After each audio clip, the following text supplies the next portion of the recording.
So the last day or two, we knew where there was one sole goat. We were trying to go after the goat, and as the weather is on these mountain hunts, it's touch and go. It's very unpredictable. We saw a goat near the end of one day, and our game plan was we only had one hunting day left, and we had to go for broke. We had to go all the way down, walk 10 miles one way just to get on a goat, and by the time we had got down there, we couldn't see the goat. It was in another whiteout.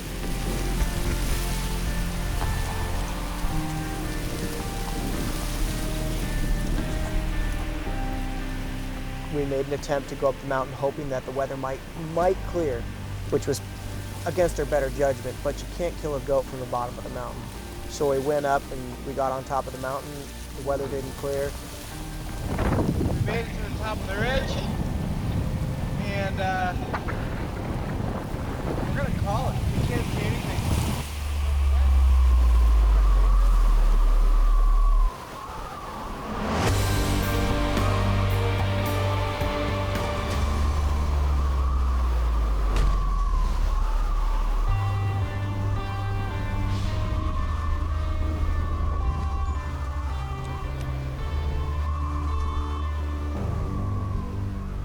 30 yards. Natural born killer, I tell you. The gifted Slayer eye? Slayer eye. Let's play this game. What do you think this is at? I believe we're at 30 yards exactly. 30 yards? Okay, I'm gonna go with 29. Hunting to me gives me clarity of and consciousness of exactly who I am. Honestly, it means more to me to see somebody who has never had that experience before and succeed and have success and experience that. It makes me feel better about the whole hunt and the experience itself and the adventure that we're having. It's not about the whack and stack. It's about the feel good, the smile, and coming back and having memories for a lifetime.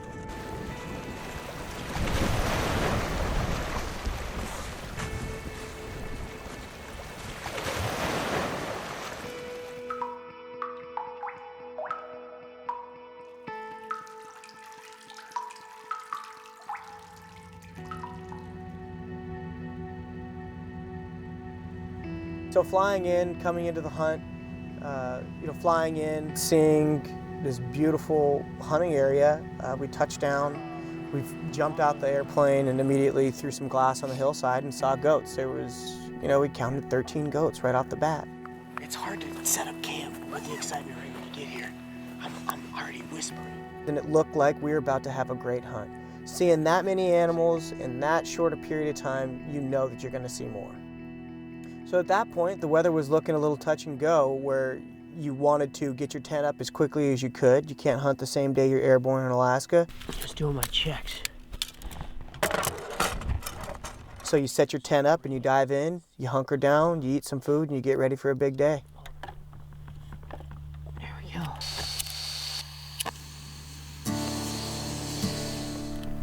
I'm gonna get fueled up and go up there and wear them out today.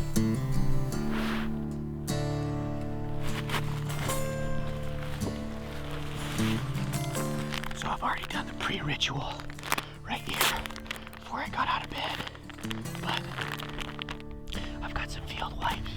This is good to get all the important parts where a lot of the scent is gonna come out. So basically I'm sealed in with all of my gear and all this rain gear. A lot of my scent is already controlled, but every little bit helps when you're trying to get under 50 yards for a bow shot. You spend a lot of time, effort, energy, and money to get to a place like this, so doing everything and being even a little bit weird about your scent control is only gonna help. It meant the world to me when Ryan and I got to get back together and actually go do one of these big hunts that we have planned since we were kids and we just never had the time to do between sports and school. Now as grown men, we finally had this opportunity to go on this big hunt. There's a buck up there, it still got his horns. There's a buck up there that still has the antlers. And for me, it's easy. I really wanted Ryan to go first and take an animal because, first off, he hasn't had as much hunting experience as me in the state of Alaska. And he's never had the opportunity to shoot a goat himself, where I've taken a few goats in my life, and that's kind of my shtick. I always like to do the impossible hookup and take somebody and get them their first animal.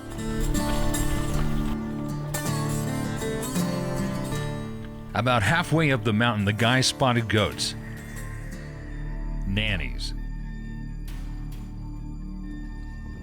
Ice crampons. Climbing to the top can prove to be a challenge.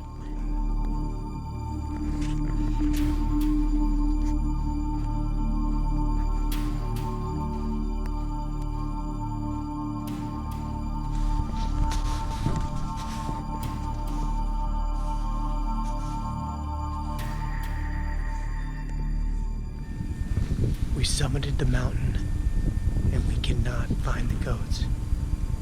So I think the goats moved down towards better feed and away from us.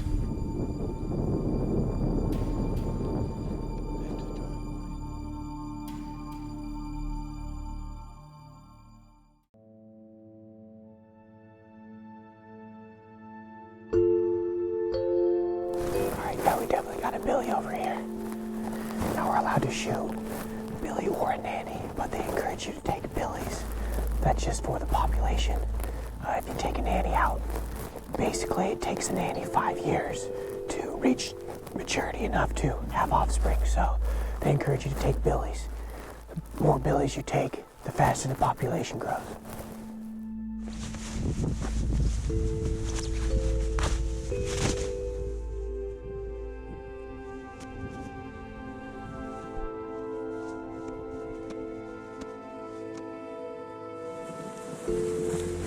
Feel like a goat.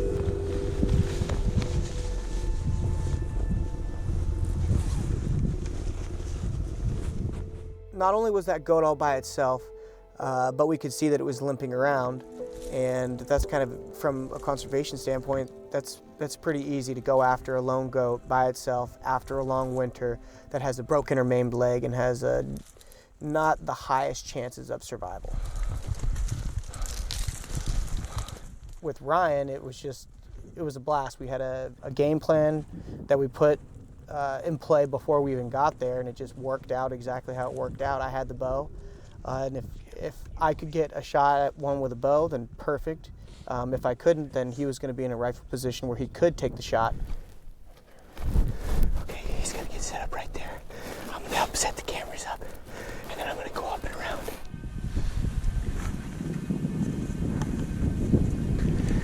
It's 180 yards.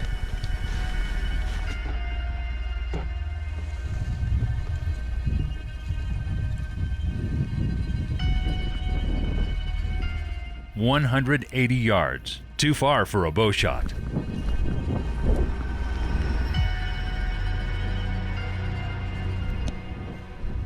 Apparently the whites are not working because this goat is getting a little bit edgy, and I think he's getting ready to go up and over, so Ryan's gonna take a shot.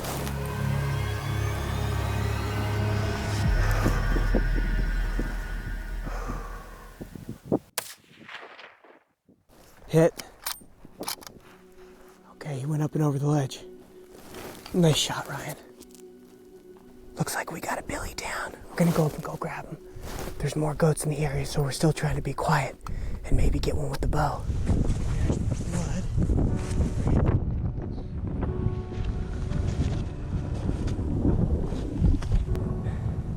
And this is where the billy was at.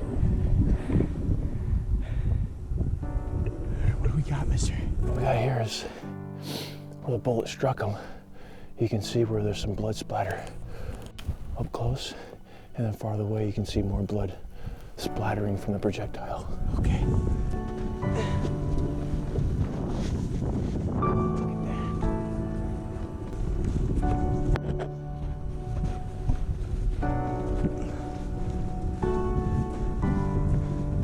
Hey. Check that out. Nice.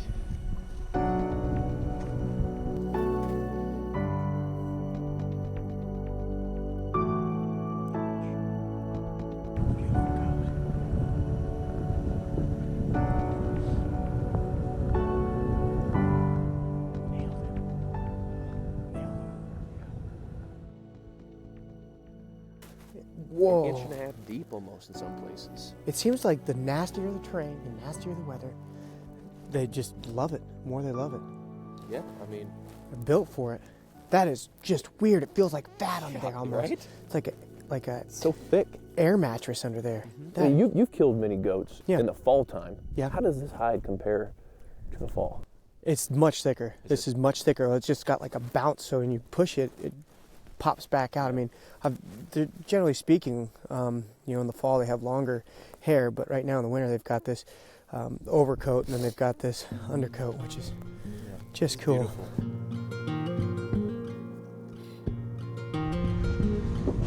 Got a goat on the back, and we're headed back to camp.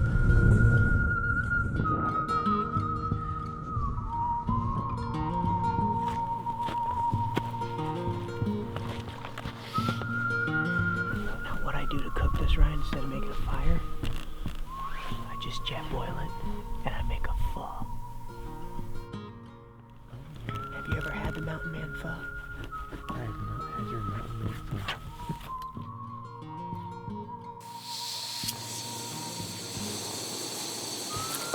So it was great to refuel and bolster our mountain houses with a little bit of extra goat meat. It's always a warm welcome when you've got some substance to your mountain house.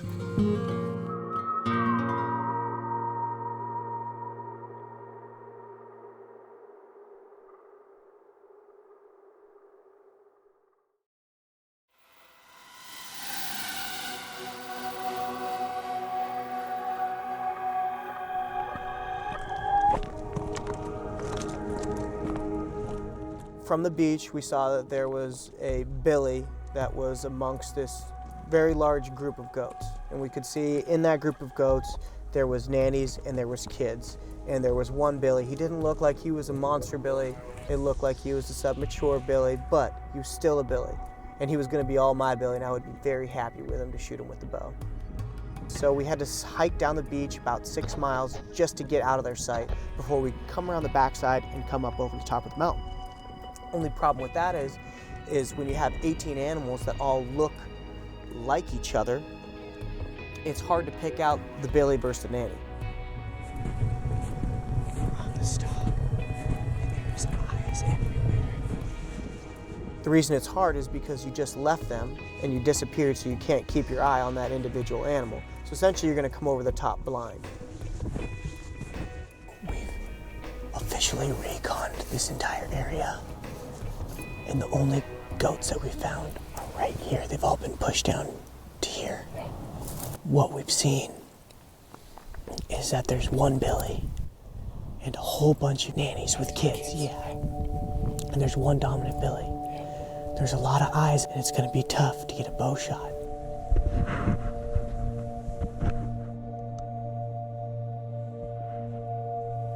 Fresh tracks spotted in the snow. They couldn't be far.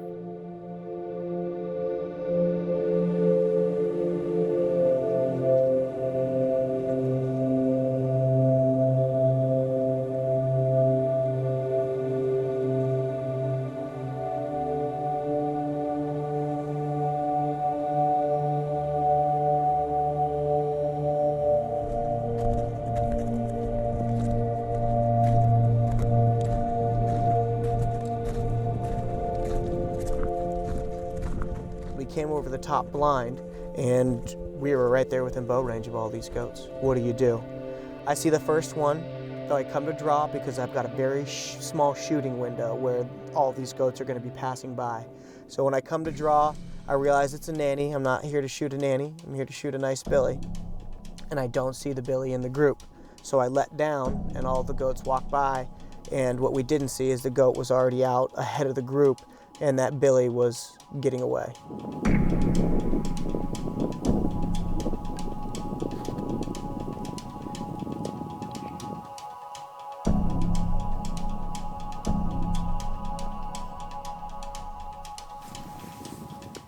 After we had that experience, those goats, they headed off into no man's land where it was going to be very difficult to get them, and weather came in on us, and it came in on us in a hurry.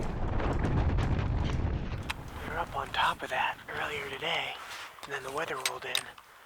We figured that they'd be further down, So instead of spinning our wheels up there, we decided to come down here and get a different angle. And I think it worked out because I see two goats right there and they're down low. Exact. Oh yeah, 1, 2, 3, 4. Oh yeah. Hey, there's a Billy. There's a... Yes. Low too. With 1 day left in the hunt, pressure was on. I just came out of the winter jungle and we're trying to get on a goat that we can't see. Ghost in the darkness here. Can you see anything over there? There's supposed to be an ocean behind us.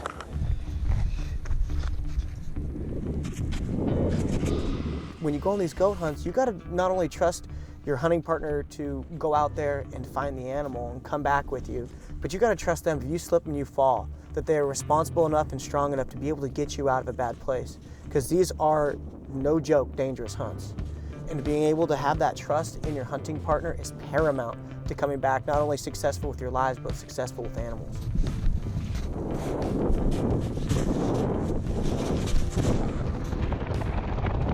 We made it to the top of the ridge, and we're gonna call it. We can't see anything. We're soaking wet, kind of dangerous, so we're going back down.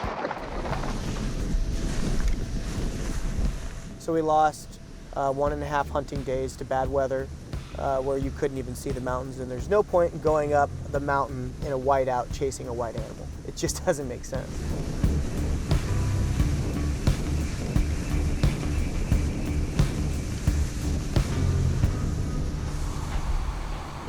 You asked me my nickname, Ryan? I've got a couple. Austin the Meat Man Manelli. That's also my brother's nickname. I don't really have a nickname. Maybe I'll earn one someday with you.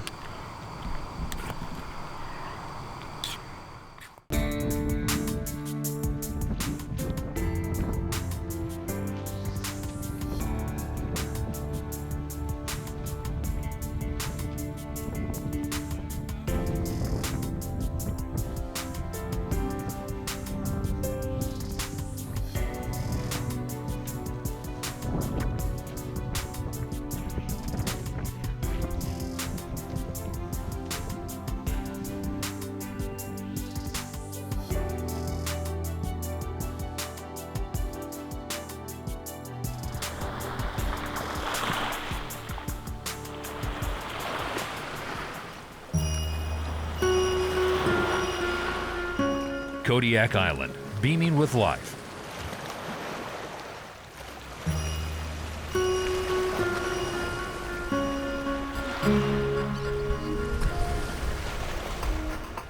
From all the wildlife that calls this island home,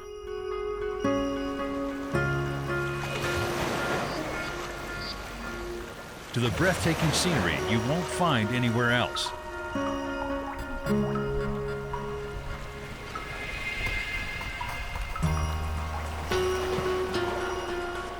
It's about as close to the hunter's paradise as one can get.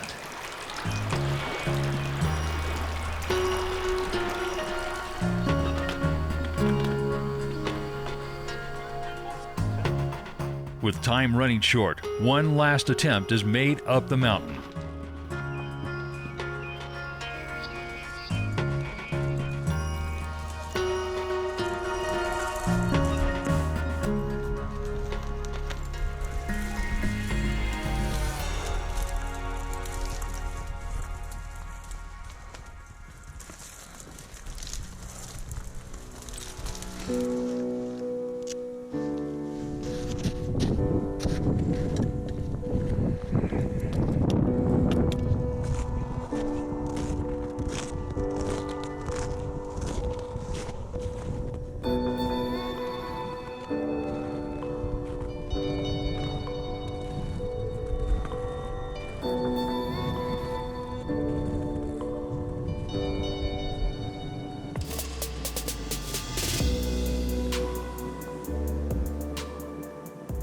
From valley to peak to ridgeline, no goats were in sight.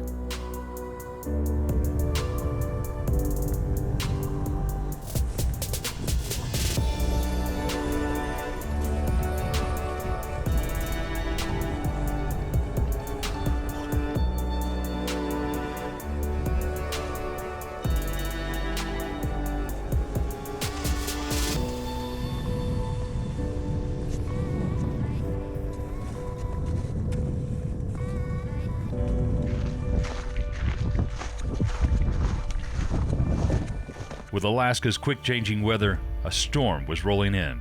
Time to get off the mountain.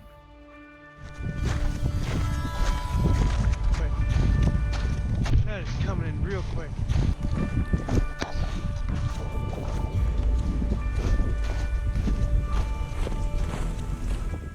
They say any day hunting is a good day hunting.